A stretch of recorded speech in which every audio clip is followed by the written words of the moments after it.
All right, so for this video, we're going to use the Microsoft Learn website to create a SQL Server database.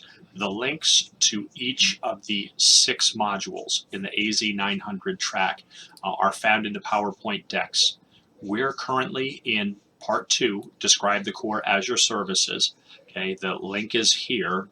I apologize, I can't copy and paste the text somewhere for you to copy it, but you'll find a link to this in the PowerPoint deck. Okay, so when we scroll down here to see the modules in this learning path, you can see I have them all expanded. What we're looking for are the exercise or exercises. In this case, there's one. Okay, we're going to create a SQL database. So clicking on that link brings me to this page on the left. Okay, now you must have an existing Azure account in order to do this, right? So I'm using my personal Yahoo account for this. If I'm not signed in this gray box, instead of the sandbox time remaining, which you get 2 hours when you start, it's going to tell you to sign in to begin. Okay, so you can tell here I'm signed in, right? That's what I look like in the morning when I wake up. I'm signed in as my Yahoo account to this exercise. Now I'm having some issues with my Yahoo account outside the scope of this class. I'll point out the issues when we get there. You are not going to have these issues with when you sign up for your account with just one subscription. My problem is I have multiple subscriptions, and I've deleted and recreated subscriptions in the past, and I think I broke something. So one of these days I'll set aside some time to fix that. But here in the right-hand window, I've signed into the Azure Portal. Okay, I'm using my Yahoo account as well, and I'm going to follow these steps. Okay, to create a database.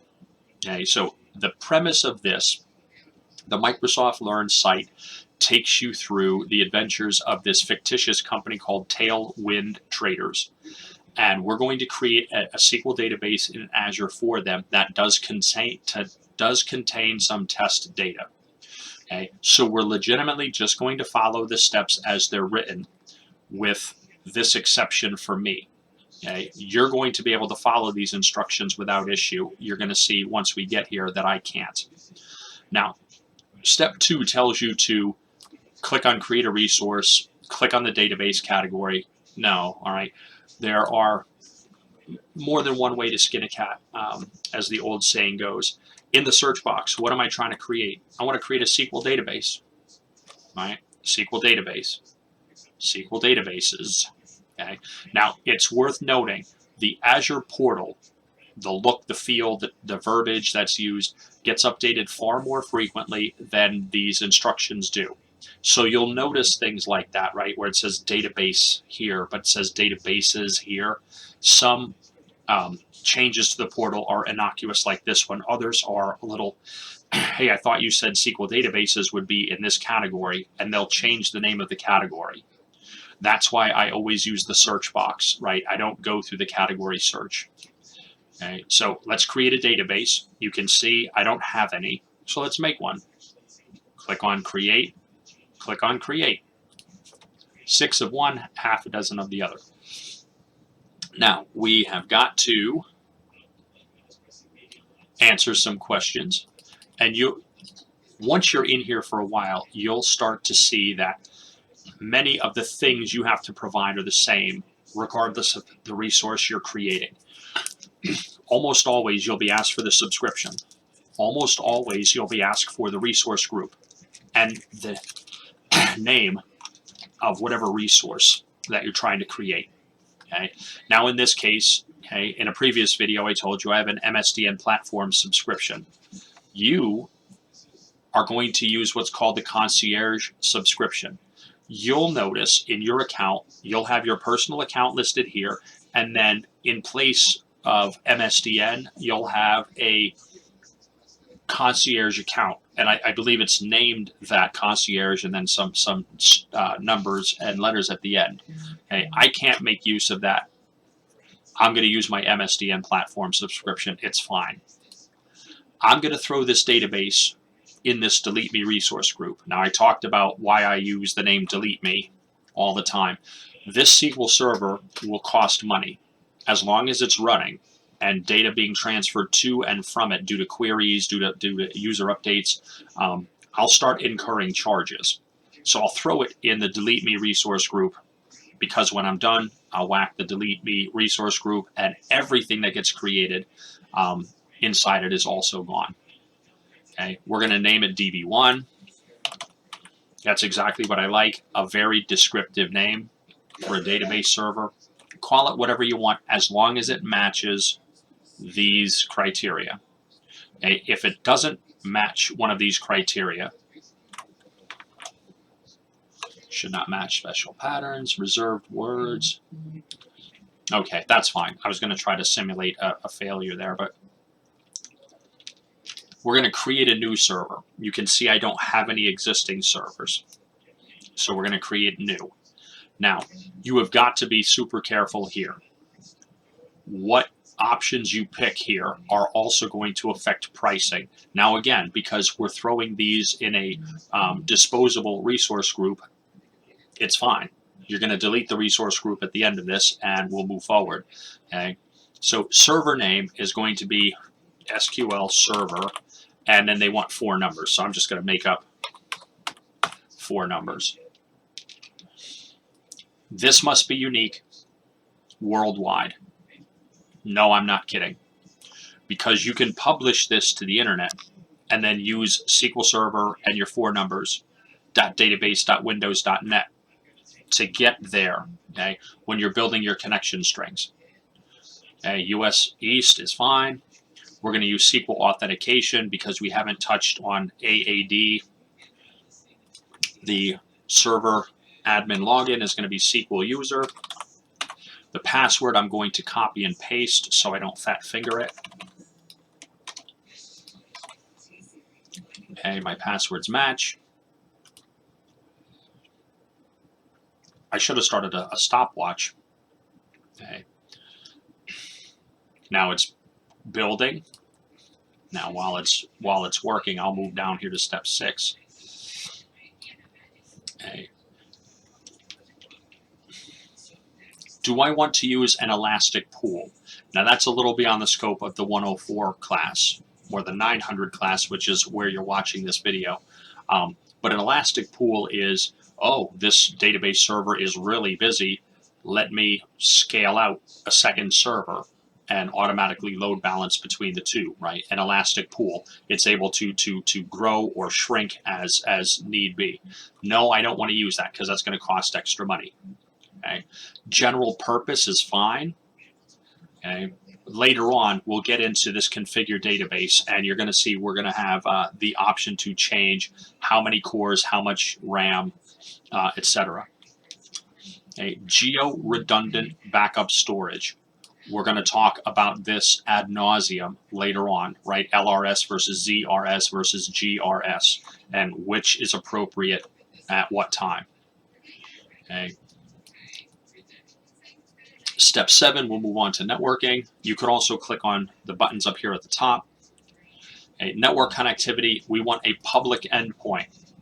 That's why the URL in the previous step had to be unique, because we're going to allow people from the public to access this. Okay, we're going to say no and no. Connection policy is going to be default. If you're not a SQL Server expert, that is fine. You don't need to be a SQL Server expert. For the purposes of the 104 exam, you're going to need to know how to spin up a SQL instance, right? If you can't tell me the difference between TLS versions 1.0 and 1.2, that's fine. That's not part of this exam. But you're going to need to know how to go through these steps to get the server running. Okay, so step 8, we'll move on to security. I do not want to start my free trial for Microsoft Defender for SQL. If this were something I were potentially going to move from my test environment to production, yes, I might try that. Microsoft Defender for SQL will also cost you money. Okay? It's like antivirus for your SQL server. It's more than that, but Okay, I don't believe we're changing anything else. Yeah, see, they added ledger, they added identity, they added transparent data encryption, and none of that stuff is listed in the instructions, right? The portal gets changed more frequently than these instructions do. Okay, we'll go to additional settings because I want to use sample data. This will be important for the test we're going to run at the end here, right? Sample data is fine. SQL Latin general, CP1, okay, that's the default.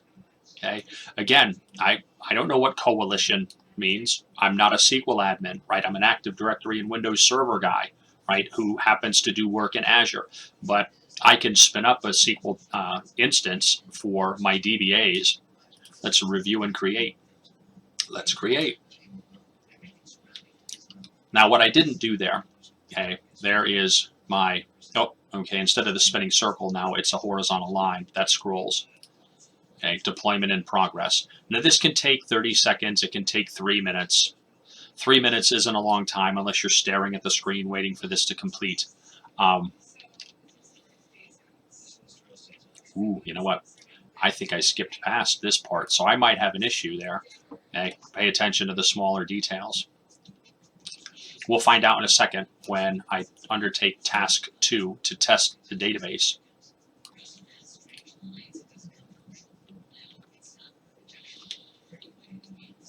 Okay, let me pause the video. Okay, so that took a good 3 to 4 minutes, okay, for it to actually be complete. Now, generally what you'll see, right, is the horizontal line will stop scrolling. You'll see deployment succeeded, and you have the choice. We'll come back to pin to dashboard later. You can go to the resource here. You can simply dismiss all of those notifications. They'll go away. Okay. Here in the middle of the screen, you can also choose to go to the resource. Okay. I'm not going to do that yet. I'm going to go to the home page. Okay. And you can see here, I've got a new SQL instance. So if I would have clicked go to resource, this is the page that I would have been taken to. Okay. So DB1, SQL Server. Now you can see I've got a name here for my instance. The name of my database is listed here. This is the name of my database server. Okay, we're going to look for query editor. Okay, now sometimes these things will say preview. Microsoft will sometimes make updates to the way that the functionality works. Excuse me, so if they do that, they'll put them in preview mode first, and then we as users are expected to give feedback. Yes, it works, or no, it didn't work, and here are the error messages I got.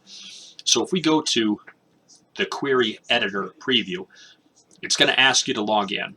Okay, now, I had previously copy and pasted this password, but I'm going to do that again just in case. SQL user is what I want. Paste that password. I'm going to sign in. Aha. Now you're going to see things like this as you go. I'm actually connected to Azure over the internet. This is the public IP address of my home computer, right? I have Comcast as my internet provider. This is the public IP address. And if you don't know what a public IP address is, don't worry. We're going to spend a significant amount of time on public versus private addresses later. By default, my firewall says, no way, brother, right? Like Hulk Hogan, I'm not allowed to connect to my cloud resource because I haven't whitelisted this IP address. Now, this is not something I'm going to be able to use in production because I'm on Comcast, not business class. I don't have a statically reserved IP. My IP address can change in the next 10 minutes. So if I whitelist just this IP address, no kidding, 10 minutes from now, I try to sign back in to a database I previously was allowed to sign into, and it says, sorry, man, you can't, right? You can't do it. Okay. So if we follow along with the instructions, we're going to go to the overview pane. Okay, that's fine. Unsaved edits. We didn't make any edits. We're trying to sign in and we can't. Okay. And in the command bar, select Set Server Firewall. Okay. Now, I can look. I can try to find it. Right? It happens to be right here. But remember, if you're new to this and you don't feel like wasting 3 minutes, right? I'm looking. Control F will work with any web browser. And you just search for the term you want. I use this function all the time, and I've been using Azure for years. Okay, no harm, no foul, right? If somebody makes fun of me, hey, I thought you were supposed to be the expert. Hey, I'm trying to be as efficient and as quick here as possible. And if this Control F functionality helps me do that, okay, I'm going to make use of it. Okay, set the firewall. Excuse me, in the client IP address. Now, notice it reads my client IP by default. Great. Okay. In the command bar, we're going to select Add My Client IP. Okay. So here again, like,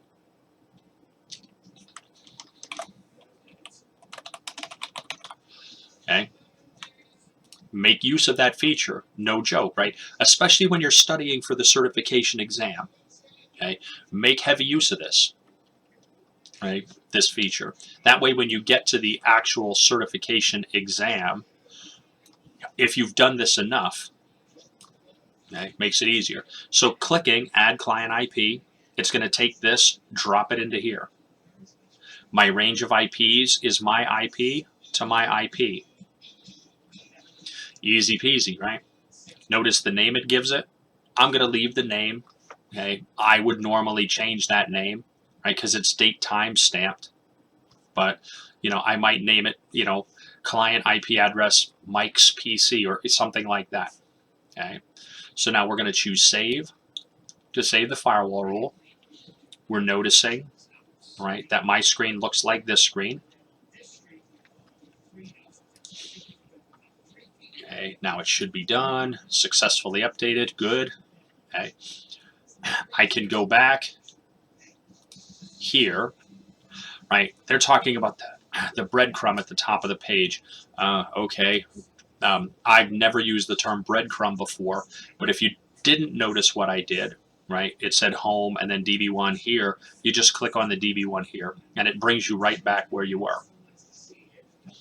Okay, now we're looking for query editor again. Now we're going to try to sign in. I should just be able to paste that password. Let me try that.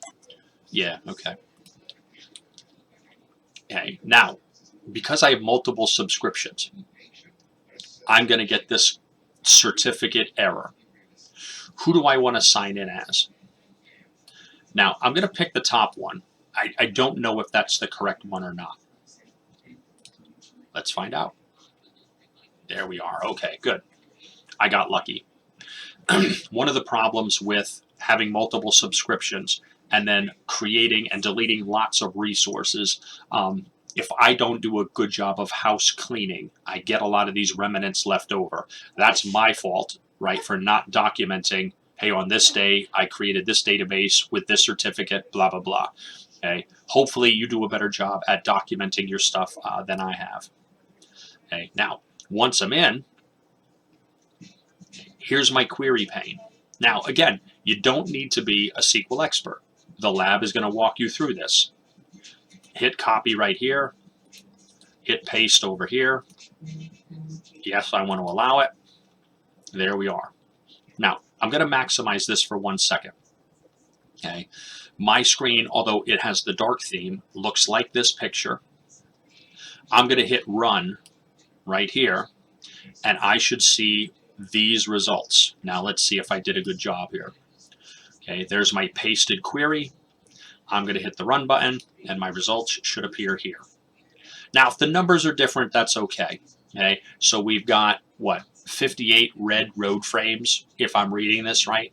We've got some socks, mountain bike socks. I didn't know those were such a thing, right? Mountain bike socks.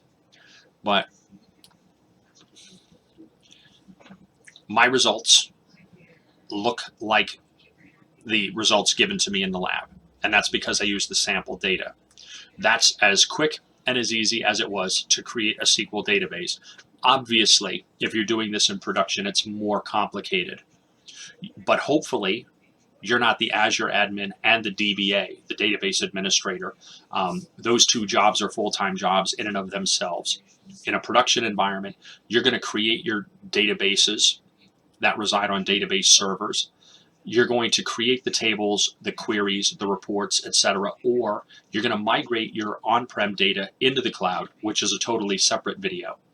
Okay, so here we created a SQL server, we loaded some sample data into it, we ran a sample query and saw the results of that query.